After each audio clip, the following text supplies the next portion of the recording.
நண்பர்கள் அனைவருக்கும் வணக்கம். இன்னைக்கு நம்ம இந்த வீடியோல ஆதார் அட்டை வைத்திருப்பவர்களுக்கு மிக முக்கியமான புதிய தகவல் வெளியாகியுள்ளது. ஸோ அது என்ன தகவல் அப்படின்றத பத்தி தான் இப்போ நம்ம பார்க்க போறோம். நாட்டில் ஆதார் அட்டை என்பது அனைவருக்கும் ஒரு முக்கியமான அடையாள ஆவணமாகும். அதோடு அரசின் மானியங்களை பெறுவதற்கு ஆதார் அவசியமாக உள்ளது. அதன் அடிப்படையில் தற்பொழுது ஆதார் ஃபேஸ் ஆர்டி என்ற முக அங்கீகார சேவையை அரசு அறிவித்துள்ளது. அதாவது ஆதார் ஃபேஸ் ஆர்டி என்பது ஒரு நபரின் லைவ் முகப்படத்தை ஆதார் தளத்தில் பதிவு செய்யப்படும். பின்பு தேவைப்படும் பொழுது உண்மையான பக்கத்தில் ஒருவருடைய முகத்தை ஸ்கேன் செய்யப்படும். இதனை ஆதார் டேட்டா பக்கத்தில் பதிவு செய்யப்பட்ட முகத்துடன் ஒப்பிட்டு பொருத்தம் செய்யும் செயல்முறையாகும். அதோடு ஆதார் எண் பதிவு செய்யும் பொழுது அவருடைய முகத்தை வைத்து இது அவர்தானா என்பதை உறுதி செய்ய உதவுகிறது.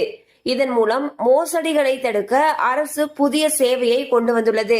சோ பாத்தீங்கன்னா இதுக்கு முன்னாடி ஒரு தனி நபரை அடையாளம் காண்றதுக்கு ஆதார்ல இருக்கக்கூடிய நம்மளுடைய கைரேகை ஸ்கேன் அல்லது நம்மளுடைய கருவிழி ஸ்கேனை வச்சு இது அந்த நபர் தானா அப்படிங்கறத அடையாளம் காணப்படும். தற்பொழுது புதிதாக ஒரு சேவையை கொண்டு வந்திருக்காங்க. அதாவது ஆதார் ஃபேஸ் ஆர்டி.